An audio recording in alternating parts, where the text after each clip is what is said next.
Bonsoir à tous, donc merci d'être avec nous pour cette dernière partie consacrée à ce séminaire sur la recherche en prévention primaire et promotion de la santé. Donc on a bouclé les ateliers avec un petit peu de retard, donc on commence cette dernière session de l'après-midi avec un tout petit peu de retard. Comme vous l'avez indiqué, nous allons faire un retour sur les ateliers tels que nous les avions proposés. Donc merci bien sûr à tous les participants qui vont contribuer au retour de ces ateliers. Donc Philémon Rouet, Iris Servinquin, Marion Porchery, Colline Bancel, Michel Sanson, Chloé Hamon et Anne-Fleur Guillemin, donc ils se présenteront très très rapidement pour ceux que vous n'avez pas vus tout à l'heure. Donc, comme j'ai la parole, j'en profite pour faire un petit retour rapide sur l'atelier 1 que j'ai animé donc avec Michel Sanson. Donc, globalement, ce qui retournait de cet atelier, c'est que la première partie nous a vraiment permis de faire connaissance les uns les autres. On était une petite quinzaine. Et globalement, ce qui est ressorti de cet atelier, c'était des besoins en termes d'accès à des partenaires particuliers. Donc, ça fait un petit peu titre de chanson. Mais concrètement, ce qui nous intéressait ici, c'est comment en fait on va pouvoir accéder à des acteurs spécifiques, notamment comme les médecins généralistes, ou comment aborder en fait certains types d'usagers de façon un petit peu spécifique.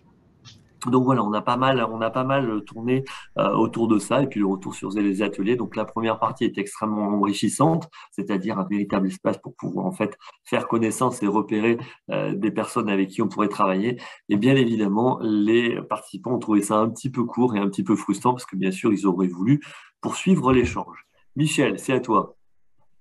Merci Jérôme. Ce qu'il en ressort effectivement de cet atelier, qu'il y a une vraie nécessité en France à développer la promotion, la prévention primaire. En effet, ça reste quand même un parent pauvre de l'action en santé publique. On a en France beaucoup privilégié le soin, sûrement au détriment de la santé et de la prévention primaire. Si on fait une comparaison entre la France et d'autres pays européens ou notamment aux États-Unis ou au Canada. Donc ça, c'est presque devenu une évidence. La deuxième, c'est que pour résoudre une problématique donnée, on doit dorénavant vraiment avoir une approche multidisciplinaire. On a beaucoup parlé évidemment d'interdisciplinarité, on a parlé de transdisciplinarité, mais ce qu'il faut quand même retenir, c'est que pour converger sur des solutions, il faut avoir des approches multidisciplinaires. Et ça, à nouveau, on n'en a peut-être pas la culture en France, mais voilà, il faut tendre vers ça pour réussir à trouver des solutions. Merci beaucoup, Michel. Donc là, je crois que ça fera écho un peu aux questions de Sandrine Luret qu'on salue si elle est toujours avec nous. L'atelier 2, c'était C'était moi et Colline. alors Nous sommes... Philémon Rouet et Colline, vous présentez. Philémon, vous le connaissez. Colline, elle se présentera peut-être après. Philémon, c'est à toi. Merci Jérôme. Donc, nous avons organisé l'atelier 2 qui était autour de la thématique Agir sur les facteurs de risque contre les cancers, qui était composé d'une douzaine de participants, plutôt bien répartis entre chercheurs, opérateurs de prévention et professionnels de santé. Nous avons échangé notamment sur des thématiques, quelques thématiques communes comme la nutrition, les substances psychoactives et la prévention face aux risques de manière générale. Ce qui est ressorti de notre atelier, étaient des attentes, d'abord des attentes des opérateurs de terrain concernant une demande de données probantes vis-à-vis procurées par la recherche pour développer des interventions, mais aussi également réciproquement entre différents types d'acteurs, des attentes et des besoins concernant la diffusion des connaissances et le partage d'informations, afin notamment une thématique qui revient avec notre premier atelier, qui a été sur le fait de pouvoir accéder et d'atteindre des populations éloignées de la prévention.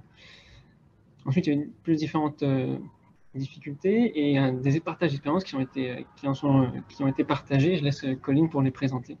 Oui, merci Philémon. Donc, Colline Bancel, je suis chargée de projet au sein du département recherche en sciences humaines, sociales, épidémiologie et santé publique. Et donc, moi, je travaille principalement sur les actions liées à la lutte contre les addictions aux substances psychoactives. Donc, dans le cadre de cet atelier, la deuxième grosse partie du temps a été dédiée justement à ce retour d'expérience. Et du coup, on a eu des expériences assez variées, notamment en ce qui concerne les démarches bottom-up, donc des associations, des acteurs de terrain qui montent vers la recherche pour exprimer des besoins et pour mener des projets de recherche.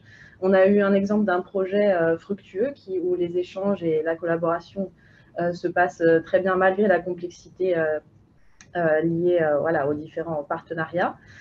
Et d'un côté, un autre participant aux ateliers qui faisait remonter que, en tant qu'association, ça pouvait être dur d'atteindre le monde de la recherche et de mener ensemble des projets en commun. Voilà, on a la complexité sur la collaboration entre acteurs qui ont des langages différents qui est remontée à plusieurs reprises. Et surtout la nécessité de prendre en compte le temps long qui est impliqué par la recherche multi-acteurs avec les changements de partenaires, les changements de calendrier, les changements au sein même du projet. Et donc ça, voilà, c'était partagé par tous les participants qui nous fait remonter ça. Et un peu comme pour l'atelier 1, au niveau du format de l'atelier, voilà, une petite frustration à ne pas avoir pu finaliser tous les échanges, mais voilà, globalement, des rencontres assez positives. Donc tout s'est très bien passé aussi de notre côté. Merci voilà beaucoup, Colline. Merci beaucoup, Philémon. L'atelier 3, c'est Iris Servanca et Marion Porchery. Oui, Iris Servanca, donc également chargée de projet au sein du département SHS Épidémie Santé publique de l'Institut. J'ai eu le plaisir de co-animer l'atelier 3 avec Marion Porchery, qui portait sur mobiliser des facteurs protecteurs et constituer des environnements favorables contre le cancer.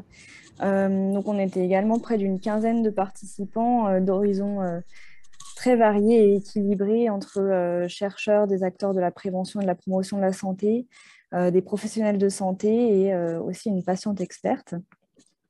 Donc cet atelier a été l'opportunité de partage d'expériences et aussi dégager des intérêts et des enjeux communs. En termes de format, ce n'est pas forcément évident par rapport au présentiel de démarrer ces rencontres, mais finalement, les discussions ont permis de dégager ces enjeux communs. Et je vais laisser la parole à Marion pour un petit peu vous partager les éléments saillants qui ont été discutés pendant cet atelier. Merci Iris. Alors dans cet atelier, les participants ont à nouveau questionné l'articulation entre les environnements favorables et la prévention primaire. Et nous avons pu rappeler que les environnements de vie sont des cancer. L'autre point aussi, c'est que même si nous étions dans l'atelier sur les environnements favorables, la question de l'inclusion des bénéficiaires, de leur inclusion notamment dans les processus de recherche a aussi été posée. La notion de complexité aussi de ce type d'approche a été pointée. Ce sont des approches multiniveaux et qui interrogent d'autant plus la place des bénéficiaires lorsqu'on est dans des processus de co-construction. Donc, ça a été aussi un autre point de vigilance sur le thème très spécifique des environnements favorables, parce que lorsque l'on est dans ce type d'intervention, on sait très bien que d'autres types d'intérêts très locaux peuvent aussi présider, par exemple la décision d'un aménagement ou d'un changement d'environnement, et qu'on doit aussi prendre en compte finalement ces contraintes extérieures quand on fait de la recherche sur les environnements favorables. Merci beaucoup Iris et Marion. Dernier binôme, Anne-Fleur et Chloé, qui ont peut-être un temps un petit peu plus conséquent pour échanger, je crois. Merci Jérôme. Donc bonjour à tous, Anne-Fleur Guillemin, je suis chef de projet au département recherche sciences humaines et sociales, épidémiologie et santé publique. Et donc j'ai co-animé avec Chloé Amand ce 4e atelier qui est porté sur réaliser une recherche interventionnelle et réduire les inégalités sociales de santé. Je pense que comme pour les autres ateliers, effectivement, un peu de frustration parce qu'on a manqué de temps malgré tout dans nos échanges. On a eu un premier tour de table extrêmement enrichissant avec des profils très intéressants et très variés. On avait une vingtaine de participants, essentiellement des chercheurs et des représentants des acteurs et des promoteurs de la santé au niveau territorial. Et même avec des profils assez intéressants puisqu'on a pu avoir quelques économistes parmi nous qui n'étaient pas forcément familiarisés de cette thématique de la santé et de la recherche interventionnelle, donc ce qui était extrêmement positif pour nous. Et sur les échanges et le contenu de notre discussion, du coup, je laisse la parole à Chloé qui va essayer de synthétiser tout ce que nous avons dit. Oui, alors c'est pas une mince affaire, surtout à cette heure-ci, là, je vous avoue. Non, mais après, du coup, on a essayé d'orienter un peu les questionnements autour de, justement, à partir des expériences partagées des uns et des autres, des expériences de recherche ou des projets de recherche. Et il s'est avéré qu'il y a quand même de plus en plus aussi de développement d'outils numériques, d'utilisation des réseaux, de mobilisation de jeux, etc., d'applications pour intervenir en prévention. Et donc, on a essayé de discuter un peu autour de finalement comment on met ça en dialogue avec les inégalités sociales de santé. On sait que si on a une approche uniquement universelle, on renforce les inégalités sociales de santé. Alors, comment on fait aussi pour travailler la dimension universalisme proportionné avec ces outils numériques? Voilà, donc ça a été un peu un objet, et c'est vrai que c'est pas facile de savoir, de prendre la mesure de ce que ça a comme effet différencié dans l'espace social, c'est ce type d'outil-là, et peut-être que c'est une piste aussi de choses à développer dans les évaluations qui sont menées. Voilà, et puis toujours la question de savoir comment on met à l'échelle, comment on valorise les actions qui sont faites sur les territoires. Et voilà, il y a des gens qui ont quand même une multiplicité de profils et qui serait tout à fait intéressant de faire travailler ensemble. Merci beaucoup. Bien, écoutez, merci à tous pour cette restitution. Voilà, donc avec des ateliers, on a vu assez riches, assez équilibrés. On avait oublié d'indiquer avec Michel qu'ils étaient 14 en fait sur notre atelier. Et voilà aussi des profils relativement mélangés avec des acteurs, des chercheurs de terrain. Et je crois que l'objectif a été atteint. C'est un petit peu ce que je retiens de ces restitutions. Voilà, c'était quand même un espace d'échange et de discussion qui était important, qui a mis en dialogue, qui a mis en discussion différents aspects, d'où la nécessité de poursuivre ces échanges entre les différents acteurs de la recherche. Donc, je vous remercie à tous encore pour votre participation, votre implication dans cette journée. On va passer à la dernière phase de cette journée. Je vais laisser donc la parole à Philémon Rouet, donc, qui a été donc la cheville ouvrière de cette journée et surtout de cet appel à projet que je vous propose de découvrir maintenant. Donc sans transition, je passe la parole à Philémon.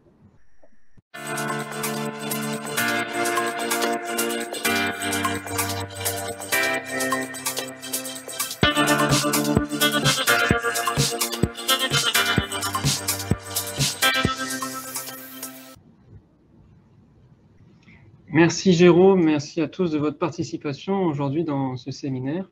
Je vais maintenant passer à la présentation de ce nouveau dispositif de soutien à la recherche qui est lancé en 2022 pour financer des projets de recherche en prévention primaire et en promotion de la santé face au cancer.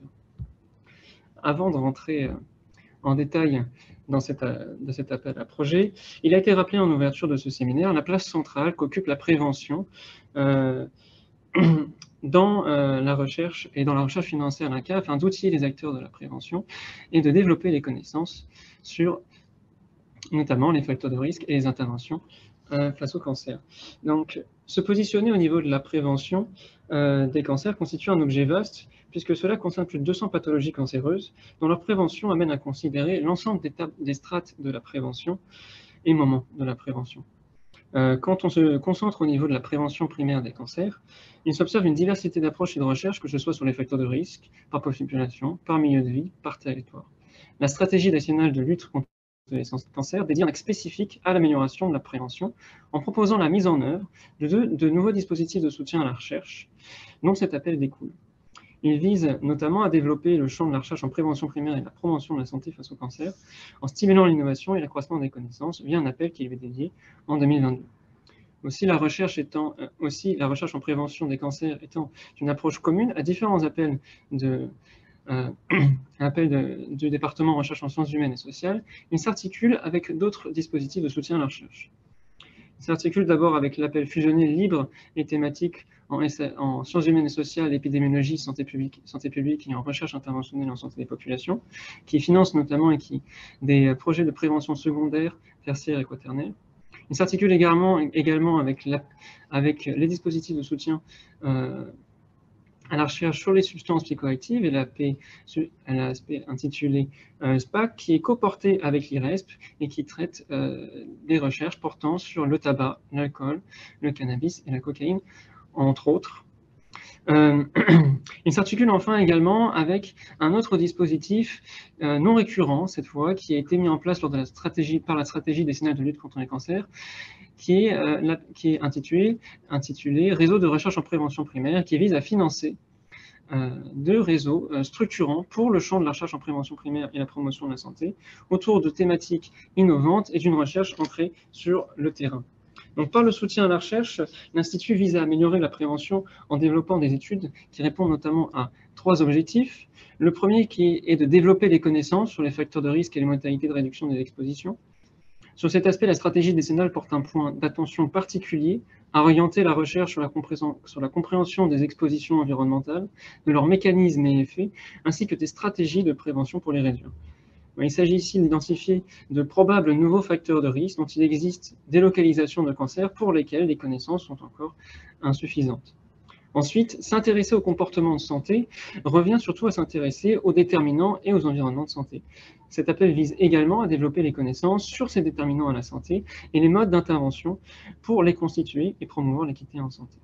Enfin, une question majeure actuellement en prévention primaire et en promotion de la santé face au cancer est la question du comment intervenir, comment agir, notamment sur des populations spécifiques. Et c'est un objet de cet appel qui s'intéresse à la conception, la mise en œuvre, les modes d'évaluation et la transférabilité des interventions au travers de recherches. Ces 3 objectifs généraux s'incarnent au travers de cet appel qui est dit libre, c'est-à-dire qu'il est ouvert à l'ensemble des recherches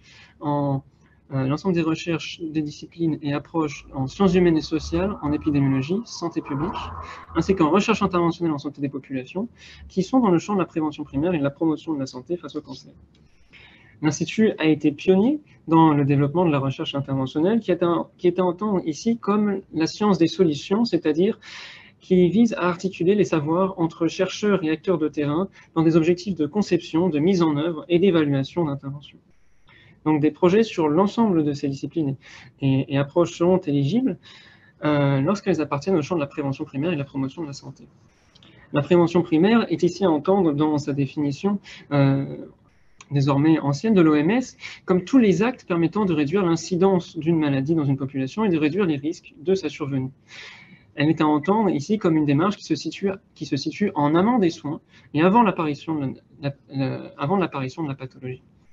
Concernant la promotion de la santé, celle-ci est entendue dans le sens de la charte d'Ottawa, c'est-à-dire un processus qui permet aux populations d'acquérir les moyens d'assurer un plus grand contrôle sur leur santé. Et donc cet appel inclut dans la promotion de la santé des recherches portant sur les déterminants de la santé. Un bref rappel désormais de la dimension hors champ et des projets qui sont hors champ pour cet appel, qui a déjà été rappelé concernant les substances psychoactives, puisqu'elles font l'objet d'un financement spécifique au sein des appels du département. Il était également, ne seront pas éligibles dans cet appel également des projets en prévention secondaire, c'est-à-dire qui se situent au niveau du diagnostic et du développement de la maladie. Par exemple, ne seront pas éligibles dans cet appel les projets de recherche portant sur des interventions de dépistage ou la perception du dépistage. Des projets en prévention tertiaire ne seront également pas éligibles dans cet appel concernant la prévention de possibles rechutes face au cancer. Enfin, des projets de recherche qui ne sont non liés à la prévention des cancers, la prévention primaire ou la promotion de la santé dans un cadre de lutte contre les cancers ne seront pas éligibles. Et enfin, des actions de prévention qui ne sont pas des projets de recherche ne pourront pas être éligibles au sein de cet appel. Donc il s'agit d'un appel libre, néanmoins, pour répondre au mieux aux objectifs de la stratégie décennale et d'améliorer la prévention, plusieurs thématiques sont inscrites de manière indicative au sein de cet appel. Des projets de recherche sont particulièrement attendus sur ces thématiques, elles restent néanmoins indicatives. Pour vous les présenter, il s'agit, pour commencer, de développer les recherches sur la prévention des facteurs de risque des cancers, et donc il est encore nécessaire de développer leurs connaissances et comprendre leur interaction, ainsi que leur perception par les individus, et éprouver les modes d'intervention innovants pour réduire les expositions à ces facteurs de risque. Il est également particulièrement attendu des recherches permettant de mesurer le rôle des expositions environnementales dans la survenue des cancers, et Il s'agit notamment de développer des méthodes pour mesurer ces expositions et comprendre leur interaction. Sur ce point, nous avons eu la chance aujourd'hui de pouvoir bénéficier des apports de Michel Sanson, qui nous a très largement expliqué les enjeux de recherche autour de la notion d'exposome et des expositions environnementales. Enfin, des partenariats pluridisciplinaires pour développer ces nouvelles connaissances sur ces facteurs, sur ces expositions environnementales sont particulièrement attendus, par exemple, tels que entre les géographes de la santé et des épidémiologistes. S'intéresser donc à la prévention primaire et à la promotion de la santé revient à s'intéresser aux facteurs de risque, mais également aux facteurs protecteurs. Et nous avons pu le voir en début d'après-midi avec l'intervention de Marion Porchery, avec la constitution d'environnements qui sont favorables à la santé. Cet appel favorisera des recherches portant sur des facteurs protecteurs face au cancer, tels que l'activité physique, l'alimentation, soit des études permettant de comprendre aussi les leviers de leur mobilisation et d'intervention pour les mobiliser. Il est également particulièrement attendu des études permettant de réaliser une prévention différenciée, c'est-à-dire qui prennent en compte la trajectoire développementale des individus, qui la comprennent ainsi et qui intègrent la prévention dans les différents environnements et les lieux les plus opportuns où elle peut être réalisée. Une des questions centrales dans la suite de ce point est celle des inégalités sociales, quelles qu'elles soient, des inégalités qu'elles soient sociales, de genre, territoriales, et comme il a été présenté par Florence Consangeli pendant notre table ronde, qui pose la question aussi du comment intervenir et comment atteindre des populations éloignées de la prévention. Des recherches interventionnelles seront ainsi bienvenues dans cet appel, telles que des recherches visant la réduction des inégalités de santé. Un dernier aspect abordé au cours de cette matinée et qui est apparu récemment dans les appels de l'Institut, Marcine Mensuel a pu nous en faire une large présentation, qui est la démarche de la santé communautaire, qui aujourd'hui est déjà relativement ancienne, mais dont on voit le besoin de la reconsidérer actuellement. Et des projets de recherche sur cette démarche communautaire seront bienvenus au sein de cet appel, c'est-à-dire des projets qui mobilisent des communautés qui sont déjà constituées afin d'orienter les comportements et environnements de santé face au cancer, en se basant notamment sur des communautés encore peu constituées dans le champ du cancer, telles que par exemple les conseils de quartier. Pour finir sur cette thématique prioritaire, un dernier point où des recherches seront bienvenues dans cet appel concerne des recherches sur les contextes des interventions qui permettent de comprendre les éléments de leur réussite et d'évaluer et de prévoir leur transférabilité. Pour rentrer un peu plus dans le détail de cet appel à projet, 3 types de projets pourront être, ils sont financés, ils sont éligibles au sein de cet appel. On retrouve d'abord des projets d'amorçage, qui concernent notamment des projets de recherche interventionnelle où les enjeux de partenariat sont importants. Il s'agit de projets qui visent à financer la constitution de partenariats sur des problématiques innovantes et de permettre à orchestrer la pluridisciplinarité et la transdisciplinarité de projets de recherche. Donc, ce sont des projets axés autour du multipartenariat et de collaboration de recherche, tels que entre les acteurs opérateurs de terrain et les chercheurs, ainsi entre une diversité d'acteurs dans cette recherche. Un second type de projets qui seront financés au sein de cet appel sont les projets pilotes. Il s'agit ici de projets qui visent, eux, à financer une phase d'évaluation et de faisabilité avant un projet complet, en réalisant une étude préliminaire, afin d'ensuite basculer vers un projet complet. Ce sont finalement ces 2 types de projets qui sont des préfigurations, comme on les appelle, de projets complets afin de mener à la constitution ensuite d'un projet dont la démarche méthodologique est plus maîtrisée et où les collaborations pourront être abouties. Ces 3 types de projets, pour vous les présenter plus en détail, comme vous pouvez le voir à l'écran, leur durée et leur plafond de financement varient. Les projets d'amorçage sont avec un plafond de 50 000 € de budget pour des projets d'une durée de 12 à 18 mois. Les projets pilotes sont d'une durée plus longue et d'un plafond de financement plus élevé, de 18 à 24 mois pour 100 000 € de financement autorisé. Et les projets complets, eux, sont sans plafond pour une durée de 36 ou 48 mois. Comme vous pouvez le voir également sur la diapositive, cet appel à projet prévention primaire et promotion de la santé face au cancer 2022 sera un appel qui se réalisera en une seule phase, sans dépôt de lettre d'intention. Concernant le calendrier enfin de cet appel à projet, il a été publié tout récemment, puisque c'était hier, et il sera ouvert et le dépôt des candidatures sera le 3 mai 2022, donc il est ouvert jusqu'au 3 mai 2022 pour le dépôt de vos projets. La constitution des comités scientifiques et la réalisation de l'évaluation des projets sera réalisée en septembre de cette année pour le résultat des projets financés également en septembre de cette année. Voilà pour cette présentation. Je vous remercie pour votre attention et nous allons maintenant passer à un temps d'échange pour répondre à vos questions que vous pouvez poser directement sur le chat de l'événement. Celles-ci nous reviendront avec un peu de délai, donc n'hésitez pas à les poser dès à présent. Et en attendant, je rends la parole à Jérôme.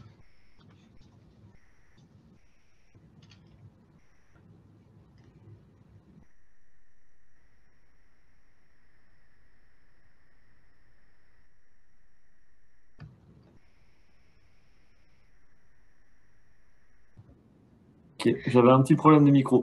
Je récupère les questions dans le chat.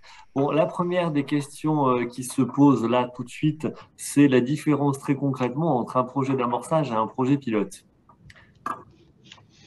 Eh bien, un projet d'amorçage, c'est un projet qui est tourné au travers du partenariat ou du développement d'une thématique innovante qui ne pourrait pas être financée dans un projet complet, alors qu'un projet pilote vise à passer l'épreuve de la faisabilité d'un projet afin ensuite de mener vers un projet complet. Et donc, on se trouve à deux échelons, à deux étapes différentes au niveau du développement du projet. Bien. Un autre point qui semblait important, pourquoi cela ne concerne que la prévention primaire et avoir exclu la prévention secondaire? Bien, la prévention secondaire reste éligible au sein d'un autre dispositif de soutien à la recherche du département. Il s'agit de l'appel à projet fusionné sciences humaines et sociales, épidémiologie, santé publique et RISP, qui lui comporte et inclut les thématiques du dépistage et de la prévention secondaire. L'idée véritablement, c'est que cet appel, il découle de la stratégie décennale de lutte contre les cancers, et il vise à sanctuariser un financement qui soit dédié à la prévention primaire et à la promotion de la santé pour développer ce genre de recherche. Bien. Le budget, c'était combien maximum pour les projets d'amorçage et les projets pilotes? Et l'autre question, c'est quoi le budget maximum pour les projets complets? Alors, je vais peut-être te laisser répondre pour les projets complets, mais sur les projets d'amorçage, on serait un plafond de 50 000 € et pour les projets pilotes, de 100 000 €. Alors, je peux répondre rapidement à la question qui, du coup, me revient. En fait, on n'est pas plafonné sur les projets complets. Donc, en fait, si jamais le projet coûte 700 000 € et que le budget est justifié sur 700 000 €, bien évidemment, le projet sera financé s'il est sélectionné par le comité scientifique. Je poursuis. Alors attends, celle-là, j'essaye de la revoir. Comment les projets sont évalués, me demande-t-on. Il y aura deux comités scientifiques pour cet appel. Un premier comité scientifique qui sera constitué des disciplines des sciences humaines et sociales, de l'épidémiologie et de la santé publique. Et un deuxième comité, lui, qui sera consacré au projet en recherche interventionnelle avec des experts dans le champ de la recherche interventionnelle en santé des populations, puisqu'on a observé que ces domaines d'expertise pouvaient parfois ne pas se mélanger dans les comités. C'est pourquoi nous avons décidé d'en organiser deux. D'accord, mais du coup, c'est évalué comment concrètement?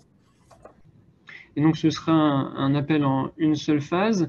Après réception des projets, ils seront évalués par des rapporteurs qui donneront des évaluations par les rapporteurs avant passage au sein des comités et publication des résultats. Peut-être si tu veux compléter ma réponse, Jérôme. Non, ça me semblait assez clair. Je suis en train de gérer les questions, ce qui explique le léger flottement que l'on va avoir. Là, une question de Thierry Lecomte qui est peut-être un petit peu difficile. Des projets basés sur des collections biologiques de patients à la recherche de facteurs de risque des cancers sont-ils exclus du champ de l'appel? Tu as l'air de vouloir répondre. Comment? Tu as l'air de vouloir répondre. Vas-y. Pour répondre à la question, en fait, c'est un appel à projet recherche en prévention primaire, promotion de la santé, en sciences humaines, sociales, épidémiologie et santé publique. Donc, si jamais c'est des questions d'épidémiologie et que c'est bel et bien l'épidémiologie qui sera en fait la discipline de référence, le projet de recherche peut être éligible. En revanche, si on est plutôt dans une approche de type biologie, ça va relever en fait de l'appel à projet prévention biologie qui avait eu lieu cette année, mais qui finalement cette année n'est pas reconduit et qui du coup va plutôt relever de l'appel à projet libre en biologie et qui est clos pour cette année. Donc, si vous avez des questions, n'hésitez pas à les faire remonter dans le chat. On est encore dans le timing. Nous avons une question... je n'arrive pas à lire, de Bordeaux, Unicancer. Bonjour, je n'arrive pas bien à comprendre si un projet impliquant l'étude du lien entre l'exposition professionnelle aux pesticides et réponse au traitement, rechute, à partir d'une cohorte épidémiologique et clinique est éligible. Je n'en ai pas l'impression. Alors, si on est sur des patients... je t'en prie, Philémon, je vais répondre à ta place. Oui, tout à fait, mais c'est tout à fait cela. Se positionner au niveau de la prévention primaire, cela avait été présenté par une grande dame de la prévention dans le séminaire de lancement du 13 juillet, c'est se situer en amont de la rivière, si on peut dire, et en amont des patients. Donc, voilà, cet appel à projet. Ouais, là, si jamais c'est pour des personnes qui sont déjà malades, il va plutôt relever en fait de l'appel à projet libre en sciences humaines, sociales, épidémiologie et santé publique. Sur la partie libre, sciences humaines et sociales, épidémiologie, elle est terminée. En revanche, si ça concerne la question des inégalités ou du cancer de mauvais pronostic, c'est-à-dire de la rechute sur du cancer de mauvais pronostic, là, en fait, l'appel à projet est encore ouvert. C'est Damien Tamizier qui s'en occupe, mais là, la partie spécifique, c'est-à-dire que cet appel à projet cette année, sciences humaines, sociales, épidémiologie, santé publique, recherche interventionnelle, il avait une partie libre et il avait une partie thématique. La partie libre est close, mais la partie thématique est encore ouverte. C'est-à-dire qu'on laisse en fait une approche un petit peu particulière pour ces projets-là sur lesquels on a sanctuarisé de l'argent, c'est-à-dire la question de la lutte contre les inégalités, la question des cancers de mauvais pronostics. Et le troisième, c'est une thématique qui est très très chère donc à Marie Thibault qui était dans mon groupe tout à l'heure, que je salue si elle est encore là, qui est la question des cancers pédiatriques, enfants et jeunes adultes. On est carrément là-dedans. Donc, pour répondre très clairement à la question de notre collègue de Bordeaux, là, non, il va plutôt relever d'un autre appel. Ça, c'est mon analyse. Autre question, Philémon. IREPS, Grand Est. Les associations de promotion de la santé peuvent-ils répondre à l'appel à projet? Oui, alors comme pour reboucler avec leur champ de cet appel à projet, c'est un appel à projet de recherche donc qui finance bien des projets répondant à des questions de recherche et impliquant des acteurs de recherche, mais il est ouvert également à des partenariats, et notamment en recherche interventionnelle, où ces partenariats entre chercheurs et acteurs opérateurs de prévention est particulièrement demandé. Donc ils pourront coporter des projets au sein de celui-ci dans une dimension de recherche. Alors, ils peuvent, pour compléter, ils vont pouvoir répondre ils vont pouvoir en fait contribuer sans aucun problème à cet appel à projet-là, c'est-à-dire en équipe associée.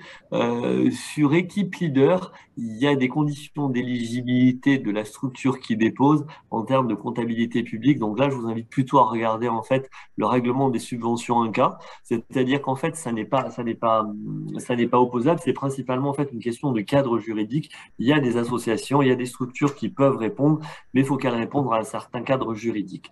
Donc, pour y participer sans aucun problème, pour être une équipe associée sans aucun problème, c'est même plutôt souhaitable, parce que sur la recherche interventionnelle, Anne-Fleur et Chloé Amand en ont parlé un petit peu tout à l'heure. Voilà, c'est vraiment quelque chose qui est attendu. Il nous faut au moins 2 équipes, et autant que faire se peut qu'il y ait aussi des équipes d'acteurs de terrain pour les déployer.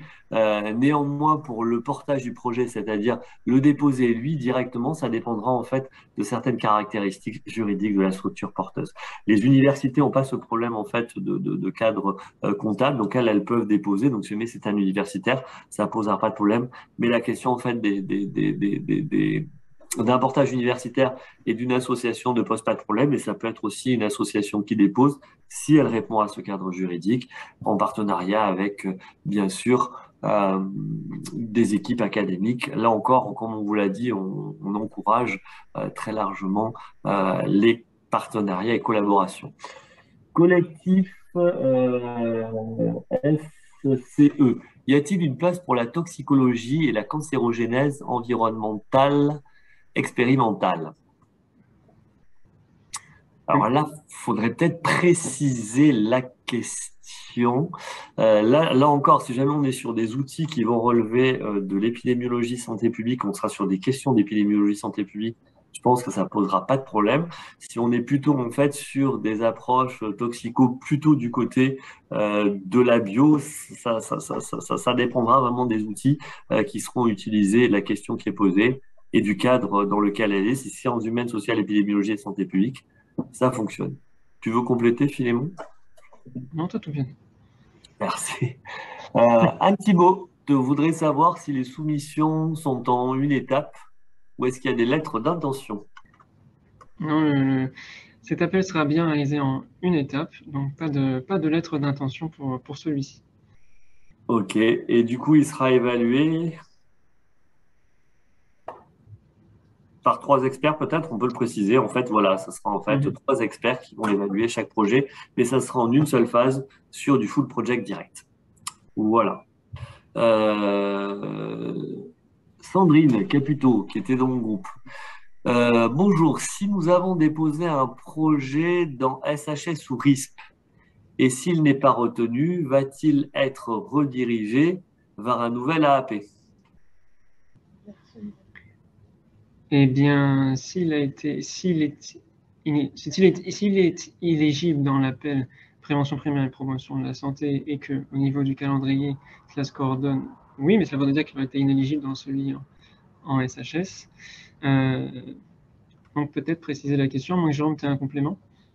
Oui, on pourrait peut-être compléter en disant si jamais vous avez déjà posé dans SHS. SHS libre était en 2 phases. Phase de lettre d'intention qui était à rendre au mois de décembre. Le comité scientifique est dans quelques jours.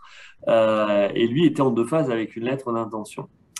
Le SHS thématique AJA, adolescents, enfants et jeunes adultes. Inégalité, cancer de mauvais pronostic, lui sera clos en une seule phase au mois de mars. Et tout ce qui va concerner la recherche interventionnelle sera clos, je crois, au mois de mars-avril. Là, c'est plutôt Anne-Fleur qui a les éléments là-dessus.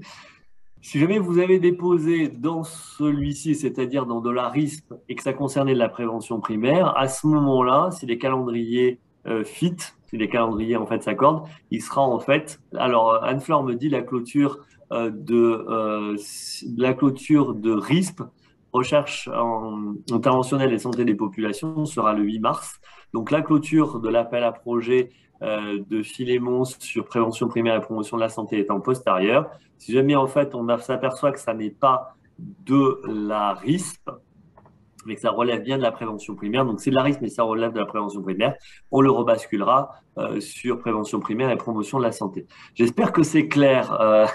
J'espère que c'est clair. C'est très clair pour nous, mais je comprends de l'extérieur en m'entendant parler que ça a l'air un peu confus.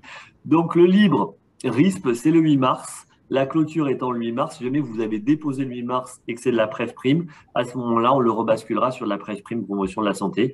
Et si jamais il est bien aiguillé, on le laissera là où il est. Mais on vous informera et on vous laissera le choix d'être transféré dans un autre appel à projet comme on essaye de le faire à chaque fois. Il faut qu'on se dépêche, il est 59. Finalement, il y a encore plein de questions. Alors, la présentation est-elle disponible sur le site de l'INCa ou SHS? On peut la rendre disponible suite à cela, mais ce ne sera pas sur le site de l'INCa. Vous pouvez Alors, m'envoyer un message.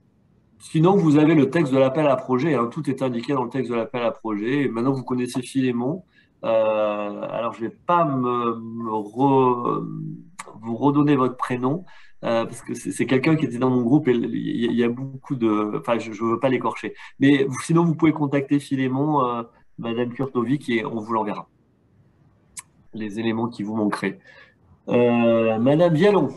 Est-ce que les projets doivent nécessairement inclure une composante promotion de la santé ou est-il possible d'avoir des projets se concentrant sur l'étude de facteurs de risque de cancer? Oui, c'est l'intitulé prévention primaire et promotion de la santé à entendre comme un et ou. C'est-à-dire qu'ils peuvent porter des projets qui peuvent porter exclusivement sur l'un des deux. C'est parfait. Si jamais vous êtes sur des choses sur que les facteurs de risque qui ne concernent pas tabac et alcool, qui sont sur un autre appel à projet, sur les UV, sur une étude purement épidémiologique, sur par exemple ultraviolet, bien évidemment, c'est éligible. Activité physique, c'est éligible. Bien évidemment, c'est de la prévention primaire, mais ça peut être quelque chose de tout à fait basé uniquement sur des approches épidémiologiques. Ok. Dans quelle mesure cet appel pourra inclure des partenariats étrangers Belgique? C'est une question qui nous vient de l'étranger, de Liège. Eh bien, on peut rester au contrôle, mais les partenaires étrangers ne peuvent pas recevoir de subvention de l'INCa. Donc, ils peuvent être partenaires à un projet, associés à un projet, mais ne pourront pas recevoir directement de financement. Je confirme. C'est-à-dire que si jamais vous êtes équipe associée, vous pouvez tout à fait être associé, mais vous ne pourrez pas être financé sur les fonds de l'Institut national du cancer.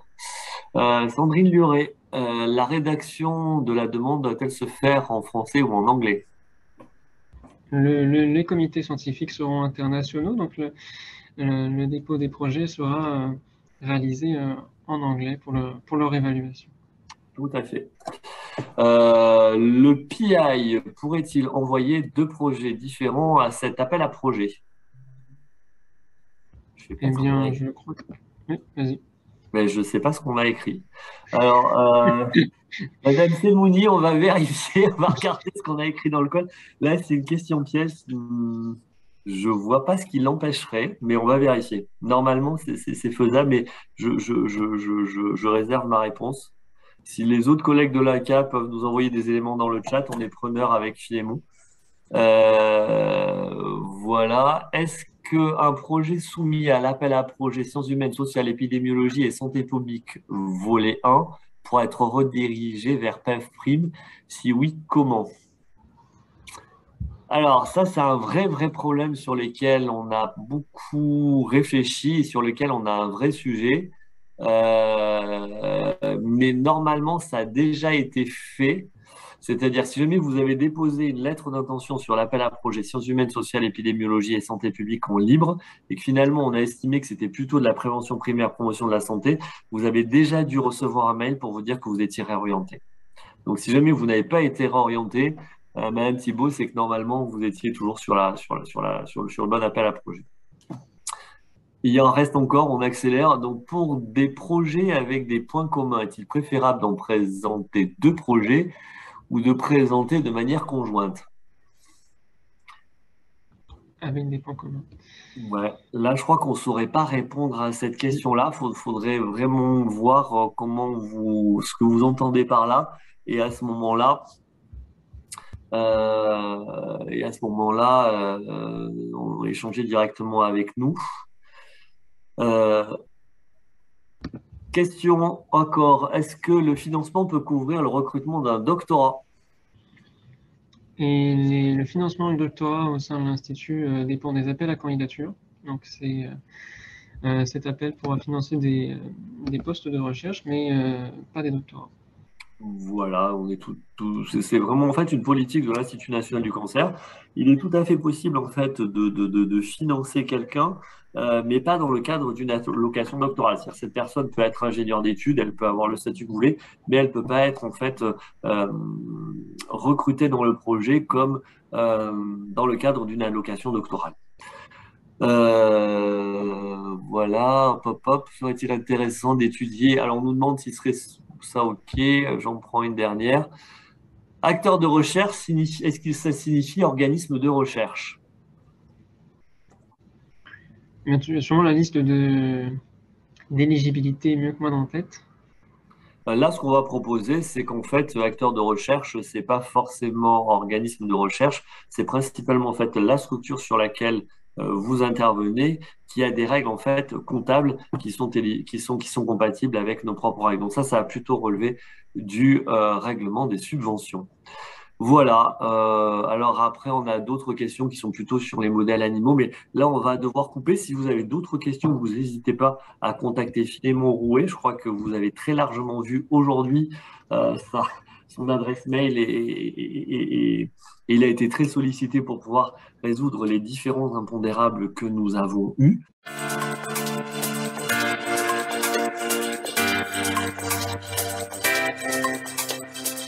Donc, je vais remercier bien sûr tous nos intervenants, tous nos participants. Donc, un grand merci à Michel Sanson, Martine Mantuel, Marion Porchery, Florence Coussongeli, bien sûr Chloé Hamon, toute l'équipe de l'Institut national du cancer, Colline Mancel, Anne-Fleur Guillemin, Iris Servinca et surtout, et puis bien évidemment aussi, notre collaboratrice Valérie Letertre qui nous a appuyés, notre partenaire Formule Magique qui nous a permis en fait de réaliser techniquement en fait cette journée, puis bien sûr un grand merci à Philémon Rouet qui a rejoint l'équipe il y a quelques temps. C'était son premier appel à projet, c'était sa première organisation d'un séminaire, donc je tenais vraiment à le féliciter, c'est vraiment un travail remarquable qui a été fait. Donc voilà, donc un grand merci à tous et on reste à votre écoute. Donc n'hésitez pas à nous contacter et surtout à contacter Philémon. Merci beaucoup. À très bientôt.